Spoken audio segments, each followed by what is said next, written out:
It was the year 61 AD, about that time, when Paul was put in prison in Rome.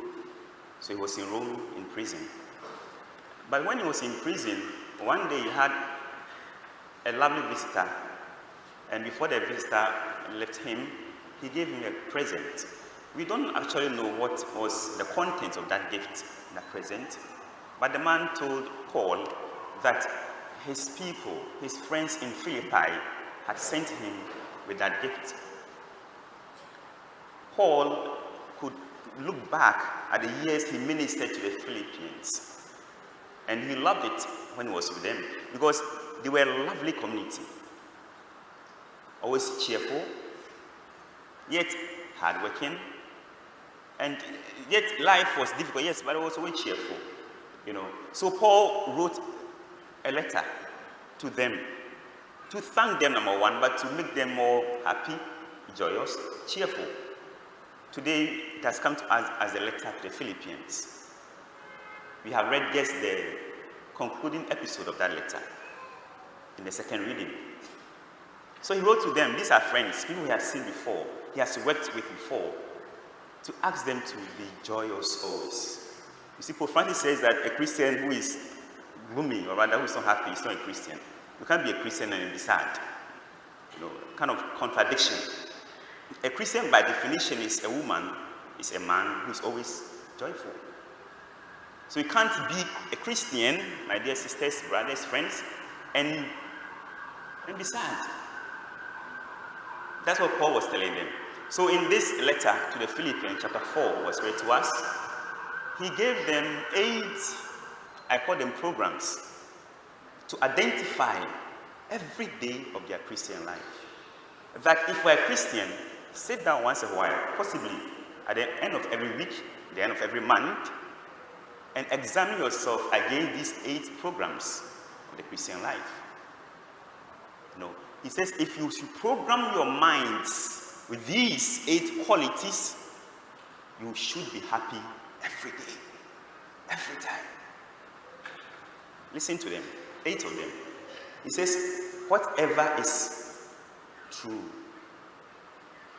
My dear sisters, friends, brothers, you have to ask yourself, are you a true person? Are you truthful? Do you aim at getting the true part of your life? Do you aim at truthfulness? Whatever is true. Paul says, aim at it. It's like he's saying, not just desire it, but work towards it. It's more than just desiring it, but working towards it for it to become part of your life. 8 I mentioned. The 8 programs of the Christian life to be happy. He goes on, whatever is honorable. Of course, those people are called honorable as a title anyway. He's not talking about honorable as a title. He's talking about honorable in the sense of it's a lifestyle. It's a way of life. Are you honorable? One, listen to me. Are you honorable in the sight of God? You get the second of the 8 programs. He goes on. Whatever is just. The Greek word is dikaosune. Sometimes it's called righteousness. And to say dikaosune, I don't know, but it's a just person is somebody, not just in terms of making sure somebody gets his or her due when she's wrong, or no. It's more than that. It's like making the right choices at the right time. One of the men who is called just in the Bible is Joseph, the foster father of Jesus. We know that, but whom people thought he was a biological father, because he played his role as a father so well that even those around them were thinking he's the carpenter's what? Son. They didn't say, the man who, say he's the carpenter's son. So he played his role so much that people didn't know that Jesus was actually not his biological son. We know it because obviously we have the Gospels. But people didn't know Joseph was just a foster father to Jesus, because he was a dikaosune, a just man. These are things Paul wants us to emulate, to aim at, aspire. The word is aspire for. He goes on, whatever is pure, purity. This is the 4th one, I guess. The programs for the Christian life, to be happy, joyous. Aim at purity of life. You see, it's already with this 4, you should be happy. If you should, excuse the word score, if you score 4 over 4 already, you should be a happy person. The 5th one, whatever is lovely. Are you lovely? Can your children say you are a lovely parent? Can your colleagues at work say you are a lovely colleague, co-worker? Can your friends say you are a lovely friend? Paul is saying, aim at these things. Program your mind towards these things. Aspire for these things. Loveliness. There he continues. Whatever is gracious. Some Bible say admirable also. See, he doesn't want you to go halfway. He wants to get the whole package of happiness as a Christian. Be gracious. Be gracious to God. Be gracious to your friends. Be gracious to your wife, husband, children, parents. Be gracious. Be a gracious person. Friends, Christ the King. Christ the King. Arise, Caliph faithful. These are the programs for us as Christians. He continues, Paul is writing still. He says, if there is any excellence, so he's asking you to seek for also what? Excellence. Do you only go for maybe halfway? I'm okay. I can pray my rosary once a week, so I'm okay. Or I pray rosary once a month. We are in the October rosary month anyway. Today is 8th day of October. If you should go with Paul's paradigm, you should have scored 8 over 8 with the praying the rosary. Have you done 8 days of the 8 days? Ask yourself. 8 days of October. Have you prayed the rosary 8 times? Where's the King? Whatever is excellent, any excellence, he says, look for it. It's like he's saying that, the word is this, search, search for it. Go wherever you can get it and get that excellence you want. If it's prayer that can make excellent, he says, go for it. If it's in charity, giving out that make excellent, he says, go for it. Excellent, whatever is excellent. And then he ends by saying, anything that is worthy of praise, praiseworthy, go for it. This is the 8th program, to be happy as a Christian. What do you aim at? What do you chase after? Again, if I can use that word. Friends, we are chasing after things that are only earthly, that can be there for only 1 month, 1 year, 10 years. We chase for things which can only end at the grave. But Paul is talking to us. He was talking to Philippians, now to us. Chase after things that will go beyond the grave. That is it. You are getting it. If you are a Christian and this is your program, then you are on the way. You are on track. That is it. Aim at everything that is praiseworthy. So, he sent a letter to them. The life of the Philippians was never the same. If you go by these 8 programs I told them, your life will never be the same. Amen. Let me talk a bit more about the gospel before I conclude. The gospel is quite known to us because we hear it often.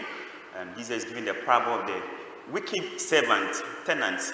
I checked 2 Bibles. One called them wicked tenants, the other called them evil farmers. So each of the Bibles give them that negative perception. There are people who are wicked, who are evil. I don't know whether you can check your Bible, how they title that passage. How they call the people. But the 2 Bibles I consult, they say that they are wicked. And some say they are what? Evil. Harsh words, And that is it. Of course, if you go by what they did, I don't know how you describe them, but these are the men and women who were given a privilege. The word is privilege. Why is it a privilege? Listen.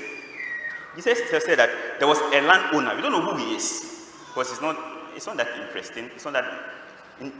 it doesn't add to the story, but look at what he did.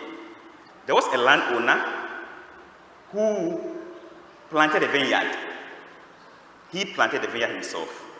He bought the land, paid for it. He got a vineyard. Then he put a hedge around it. A hedge in those days was something that was used as a protective mechanism. Quite thick hedge. Two things: to keep animals from coming into the vineyard to destroy the crops that were growing, and also to keep away thieves. As you know, these days you have thieves around us. Those days they had. Some thieves go to steal the grapes of the vineyard. So the man didn't just plant the vineyard and let it like that. He protected it. Look at you. Look at you when you're born. See how God has given you life freely. You didn't ask that God should let you be born. He has given you life. Look at how he has hedged you. He has protected you over the years. Giving you parents, some of us, giving us friends, some of us, to guide us. He's protecting you every day. You see, you are God's vineyard. You are God's vineyard. We are God's vineyard. And he has protected it with a hedge. I think, as if it is enough. Then he dug a wine press. A wine press, we know now, was the place to work on the grapes to get the wine itself. So it's like whatever was needed in the vineyard was provided for. He doesn't gather the grapes and go out of the vineyard to go and change it into wine. There, the factory for that was given. Christ the King. Arise, Caliph faithful. So he puts in a wine press. See, your husband, your wife, your children. See, these are the wine press God has put into your life. You are contained, you have everything. Some of us, everything in us. Family. And then, not that alone, then he adds the last one, a tower. A tower also had two purposes. It helps to see thieves, approaching thieves. So see how God, you can know, now we know how to see, this is evil, this is not correct, this is good. He has given us that conscience. We can decide between what is good and bad. And a tower also has something. It gave a place of rest to the tenants. It was their sleeping place. See, you have somewhere to lay your heads, and God is taking care of you. And then he went away. I don't know whether there was a mistake he did. He went away. He gave it to the tenant and he left. But he will come back. Christ the King. I say he will come back. Tell someone next to you, he will come back. Yeah, he will come back. He sends first contingent. The people killed them, beat them, you heard it. A second contingent, the same way. Then a third, final one. See how patient the man has been.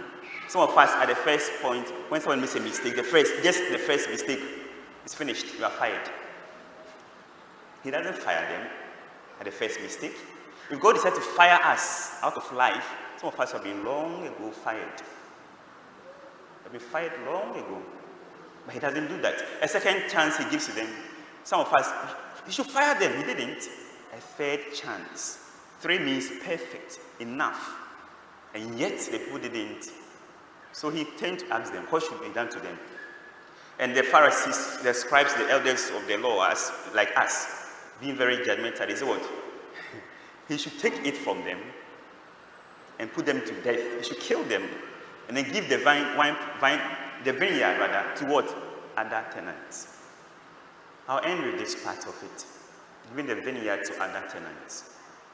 May your vineyard of life never be taken away from you. Be careful. Let's live our lifestyle that our vineyards are not taken over from us. There should not be change of ownership of your vineyard of life. Don't give God that, it's a prayer anyway, that pressure to change ownership of your vineyard of life. Do your best, please. Do your best. And he'll keep it with you. Had they listened to the second one, the third one, we have that now. Jesus has come. Today, this Mass, every day, Jesus gives us his love, his mercy. Use them. Use the opportunity to come back to Jesus. Use them. Don't throw him away. Bring him in. And indeed, one day when he comes, he will see you as a faithful servant, a faithful tenant. May Our Lady, who we turn to in the month of October as we pray our rosary, she did her best. She was a faithful tenant. May her prayers for us give her that support to remain children of God. Amen.